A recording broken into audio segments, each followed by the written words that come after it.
Our league form is definitely leaving a lot to be desired this season as we continue to try and progress in the Europa League. I confess I may have snuck a quick look or two at the job vacancies page. I think we're reaching that point.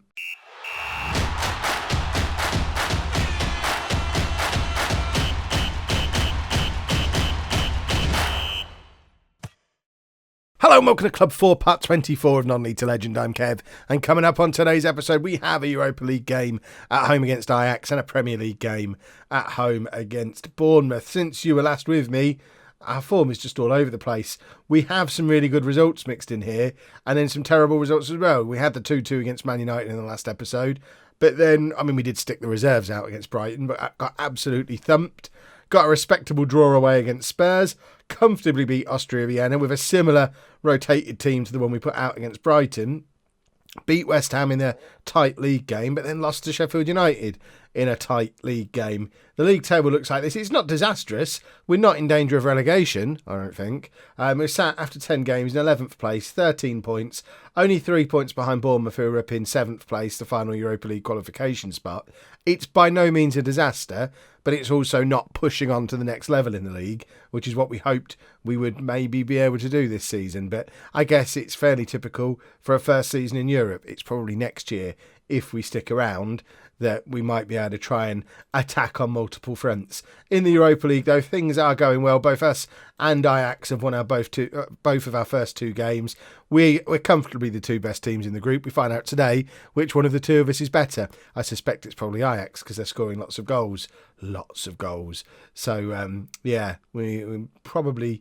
We'll see. We'll see how we measure up against Ajax in the first of these games. But a win against Ajax now, and we're pretty much guaranteed top of the group because that shows that we're the best team in it, which would be very pleasant. I did mention that I'd looked at the jobs page. There's nothing on there yet. I don't want to go and manage an international team. I think even, again, putting the realism goggles back on, I think Russia would have to pay me a lot of money to drag me away from the Premier League to go and manage an international team in Russia. I don't even think doubling my salary would be enough. Because remember, we're not dealing with realistic salaries anymore. I'm earning £28,000 a week at Fulham, living in my nice, fancy executive flat in London. They're going to need to give me a lot of money to convince me that I'm going to get a better quality of life by going and managing an international team anywhere else in the world. So for now, we're not stuck with Fulham. We're with Fulham. We'll see how we get on today. A couple of wins today, and I'll probably be feeling a lot more positive about the whole affair. So this is the team we're putting out there for the Ajax game. As mentioned, we are going to be trying to blood some of our not youth players, but younger fringe players in the Europa League. Try and get some experience into them. I'm thinking specifically Bell and Thorne are the two who are going to pretty much play every game in Europe, but there's a couple of others who might get looks as well. Ruiz is very close to breaking into the team as an example of another one, and plus Ben Randall has looked pretty decent in the games that he's played as well, although his rating doesn't suggest that. The big issue we've got is actually, look at those ratings. We don't have very many players who are performing at all this season, and for today most of them are on the bench. This is going to be interesting. So we've got Lopez in goal. A back four of Bell, Mawson, Schuster and Sessegnon with Williams as our halfback. Caballos, no one knows still. Every day I get different pronunciations told to me in the comments. I thought I was an idiot for saying it wrong on the first day. Turns out we're all idiots because nobody knows how to say it. But Ceballos and Calderon in midfield with Thorne up front, supported by Mirabella and Lucas Moura. Surely I say that wrong. It must be Mirabella, surely. Is that how you'd say that in Italian? It's not Mirabella, is it? Or is it? I don't speak Italian. Let's get into the game. Have you noticed that I'm not very good at pronunciations, although I am 2 weeks into learning how to speak French. So very soon I'll be an expert. I'll just sign a load of French players because I'll be an expert at saying their names. But that's not going to help me with Ceballos or Mirabella. Obviously, we don't have any French players, I don't think. I've not thought this through. Right, let's assertively say we want to move into top spot, because we do. This is a big step towards qualification out of the group today. I said before it means we'll win the group, but it doesn't necessarily mean that. But a win today and we're pretty much qualified. 9 points from the first 9 available. we're pretty much there, especially when we're that much better than Rosenborg and Austria Vienna. A little note on Horta, who we got on the little pre-match thing there. You'll notice he's still not in the team. He's not played since the last episode. He got, I think he did a pulled hamstring in the last episode, and the day he came back to training, he's pulled his groin, so he's out for another 6 weeks. So we saw Horta be an absolute world beater, and then he's not played since, and it's worryingly similar to what happened with Al-Sharawi last season, when he just had injury after injury after injury, and when he finally did come back, he was a shell of his former self. The advantage Horta's got is he's only 28 rather than 33, but still, this is his third injury this season, and it's only October. If he chains together too many more injuries, we've got to start worrying about our £15 million summer signing, because how many little niggling injuries can you supposedly recover from before you're not actually recovering at all? We've just scored an absolute beauty there. Thorne plays Mora in, and it's a lovely little bit of football. The front three combining beautifully. Bell, in fact, it wasn't. I thought it was Mirabella, but it's Bell who played it forward to Thorne. Thorne playing the complete forward perfectly, and just slots the ball over for Lucas Moura to tuck away. Moura getting a rare start today as well. Normally, obviously, it would be Simon Hall out there on that right-hand side. Moura, I mean, I've kind of played him anywhere around the front three in little fits and starts. He's not had a run in the team since he signed, really, but he's very useful out there on the right wing to provide a little bit of cover for Hall and allow us to kind of slowly move towards having a Europa League team and a Premier League team, which I guess is what you need as a bigger club. But we just don't have quite enough players to be able to do it. Thorne looking very good again there, bursting through. But I think we have two completely different combinations of front three that we can use if we bring Ruiz into the conversation as well. In midfield, we've got some decent strength and depth. It's really just at the back where we can't rotate. And a lot of you identified that after the transfer special anyway, the fact we don't really have much strength in depth at the back, and it's something we probably do need to address. But Thorne is in again, and there's Liam Thorne with his third goal of the season. All three of them have come in the Europa League, and that was a beautiful finish. And I think we're starting to get a little bit of a clue about who's the better team out of us and Ajax, because our reserve striker is absolutely tearing them apart. And what a finish that is from Liam Thorne. I'm so excited about when he starts doing this in the Premier League, because we're giving him game time in the Premier League. We're not starting him in games in the Premier League, but he's coming off the bench most matches at this point. He doesn't look like this player playing in the Premier League. This is the Liam Thorne who tore up League One with Forest Green and then tore up the Championship with Crystal Palace, who's probably closing in on 100 career goals already before he made his Fulham debut. This is the Liam Thorne we're getting in the Europa League. And I'm really looking forward to when we see him do this in the Premier League. He's in again, straight at the keeper this time. But it's basically been the Liam Thorne show so far. And it's Calderon with the corner. Of course, Thorne, 6'5", so always going to be a threat from set pieces as well. Cross comes into Mirabella, who misses it. That looked like the kind of missed header that usually results in us being given a penalty. But nothing comes off the back of it. And it just drifts away for a goal kick as we drift towards half-time. But I mean, we've absolutely dominated that first half. Ajax haven't even had a shot. We're quite a good team when we want to be. We don't do it often enough. Mawson, ball over the top for Thorne to chase, showing that he's not just a big lump who can kick the ball hard. He can run fast too. He is the most complete of complete forwards. And Calderon with the corner finds, I think that was actually Thorne who it went towards. And the whistle's blown for half time. We'll do the don't let performances drop option. We don't want performances to drop. We want to just finish off this one. Phil Foden's playing for Ajax there, I've just noticed, in their midfield. I think somebody mentioned that in the comments yesterday or the day before. Interesting to see that. I guess his career's not turned out the way he hoped if he's now playing for Ajax, because as we're showing here, this isn't dominant European superpower Ajax. We speculated yesterday which Ajax we'd find, and as we go 3-0 up, it's pretty clear this is we haven't got any of our wonder kids at the moment, Ajax, who are better than Rosenborg and Austria Vienna, but not as good as a mid-table Premier League team, and we're absolutely tearing them apart. And Phil Foden, he's probably wishing he was still sat in Manchester City's reserves, or playing for my Chelsea team in my Chelsea series from earlier on in FM19. Right, let's make some changes. I don't think we necessarily need to change anybody for tactical reasons. We're just going to freshen things up, have a look to see who's tiring. Bell, for example, is getting a little tired, so he can come off. Williams as well. And I think we'll give it 5 minutes and bring Ruiz on for Mirabella, just because there's no reason for Mirabella to be on the pitch. The other two backup attackers are on. So Mirabella's done his job. He can come off. We can have 15 minutes of Ruiz. And I don't know if you've seen Ruiz play yet, but he's another inside forward. We signed him on a free from Paris Saint-Germain in the summer. He never broke into their team. He'd been out on loan at various French and Italian clubs over the previous 3 or 4 years. He's kind of like a French winger version of Liam Thorne at a bigger club, and Phil Foden's just scored an absolute beauty. My word. I mean, is he worth a little scout? He's 25, 86. I've already scouted him. Oh my word. What are you doing playing for Ajax, young man?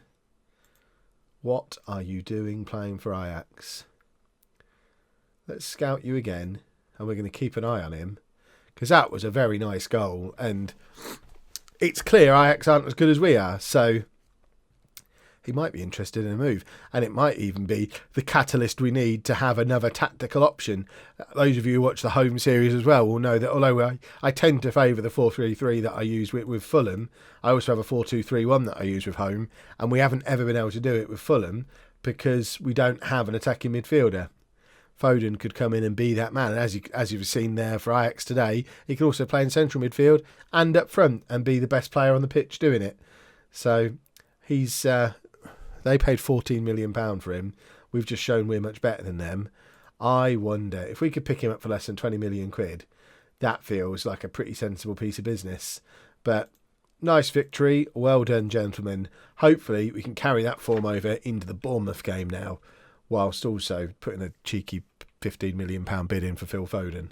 More adventures in there. Kev tries to learn how to do team rotation, squad rotation against Bournemouth. We've made quite a few changes for this game, so we'll just go through the team from scratch again, because we've changed about half of it. We've got Lopez in goal, Wendell, Mawson, Schuster and Unsworth making his debut at right back for us. We looked at Unsworth a couple of episodes ago as one of the reasons why we didn't need to go out and buy a backup right back, because we had Rodney Pearce and Steve Unsworth both knocking around the club as potential future Premier League right backs. Well, Steve Unsworth today decides if he is going to be a potential future Premier League right back making his debut. Calderon is going to be our defensive midfielder with Ceballos and Pineda in front of him. And then a front three of Mirabella, Mitrovic and Lucas Moura. You'll notice Liam Thorne not on the bench, picked up a knock in the last game against Ajax. He's only going to be out for a day. I don't even know what's wrong with him. What's wrong with Liam Thorne? A bruised knee. So we'll just rest him completely today after his performance against Ajax. And it gives Mitrovic, Moura, Ibuka chances to play up front in the Premier League. Pineda is another one who's been out injured for a little while, similar to Horta, but Pineda's back fit again, well, fit-ish today. So he can come in to play alongside Ceballos in that midfield, who, to be fair, Ceballos, he's a fit lad. He doesn't need resting very often. Right, let's assertively pick up where we left off, because we were excellent against Ajax. I just know it's a very different team. I didn't even count how many changes we've made. So we made, two in midfield, one up front, 2 at the back. So yeah, we changed nearly half the team from the team that played so well against Ajax. So it'll be interesting to see how we can perform having made so many changes. I don't remember making that many changes after a win ever. So this is going to be interesting. And Wendell is injured. 6 minutes on the clock. And have we got Bell on the bench? We have. Excellent stuff. Although Bell was tired after the Ajax game. He's not played a huge amount of football. Still very young. It's his first season as being a proper part of the first team squad. And could probably do without having to play 2 full games in 3 days. But that's exactly what he's going to have to do. Now, Lopez, please pick the ball up. Yikes. My word.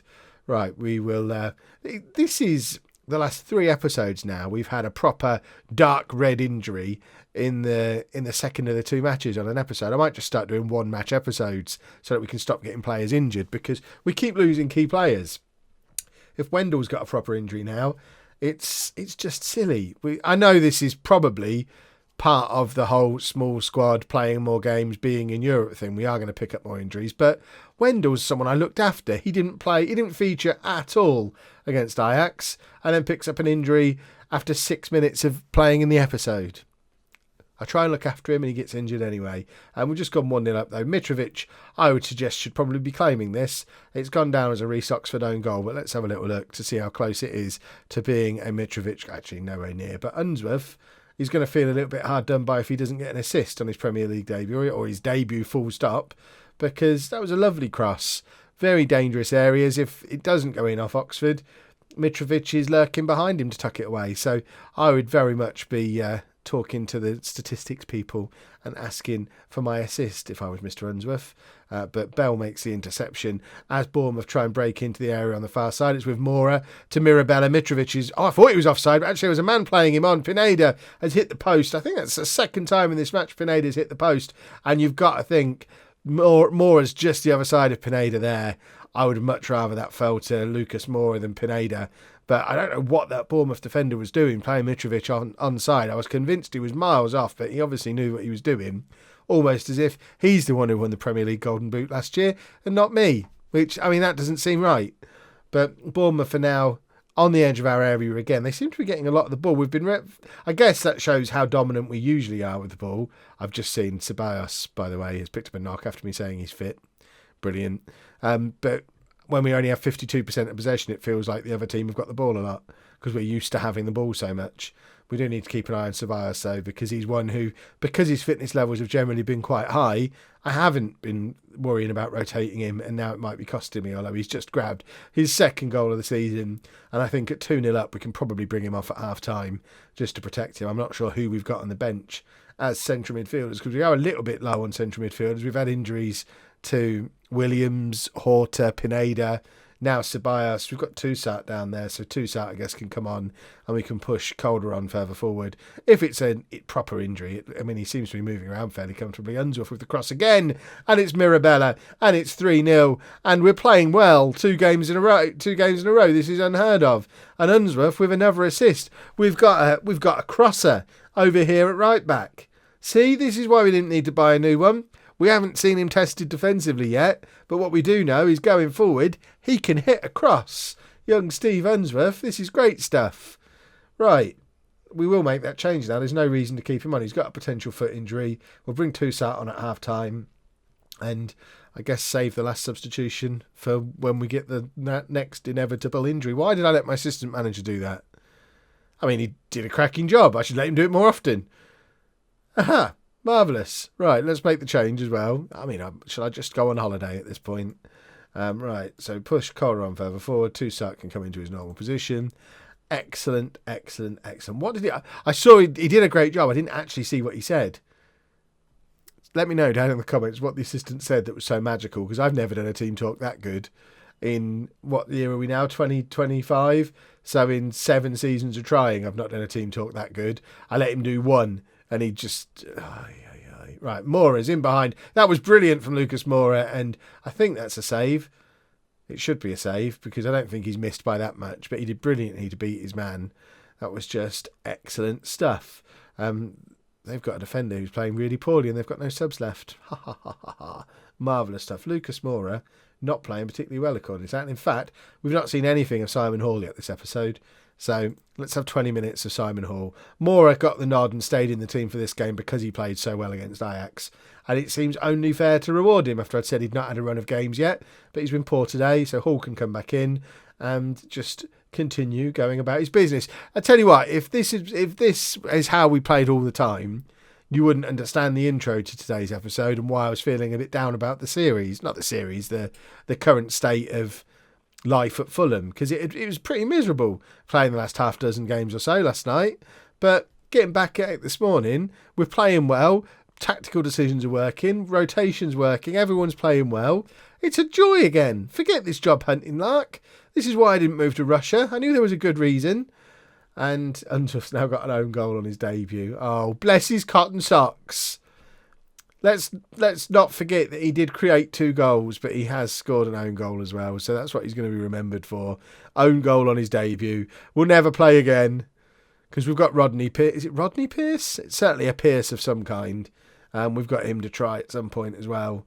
So we might genuinely never see Unsworth again. And he scored an own goal. Bless him. Right, Pineda. Can we grab a fourth? It's with Calderon. Back to Pineda again. All the way out to Hall, who hits it first time across to Mirabella, who should have done better with it. But let's not worry, eh? We're back up to ninth in the league. Only 2 points behind Sheffield United, who are in 7th place. Perhaps that defeat we had against Sheffield United isn't as embarrassing as I thought it was at the time, if they're having one of those newly promoted European pushes that teams that aren't managed by me sometimes have. Bournemouth are in again here. They've now hit the post. We need to be a little bit alert to the fact that we could bottle this and throw it away. I don't think we're going to, because there's 20 seconds left. I don't think they're going to score twice, but I would prefer it if they didn't score at all. Pineda now in midfield, plays it forward to Mitrovic. Mitrovic tries to find Mirabella, but it's intercepted and Bournemouth are in, but I think we are saved here by the full-time whistle. In fact, we're not. It was an offside, and now we should get the full-time whistle. Ref, whistle, come on. The match ended without... He didn't move for his whistle. We were watching the ref there. There was no whistle went in his mouth. Who blew the whistle? We need an investigation. It was a Jekyll and Hyde performance, though. I'm worried about this whistle situation. Perhaps he already had it in his mouth. Refs do that sometimes, don't they? Right, injury update. Ceballos, just 2 days. Wendell. Oh. Well, looks like we're going to have a lot of time with Bell in the team. It's make or break for Bell now, with Wendell out until after Christmas. Right, when are we going to come back for the next episode? I think we'll probably do around about here. We'll probably do the Austria Vienna game, because I want to show you the Europa League knockout round draws. I'm assuming we're going to make it now. So we'll perhaps do Austria Vienna and Brighton. Or we'll work out where the draw is and do the matches either side of the draw so we can see who we get in the first knockout round of the Europa League. If you have enjoyed that, please make sure you leave a nice big thumbs up on there for me. Subscribe to the channel for daily Football Manager videos. And thank you very much for watching.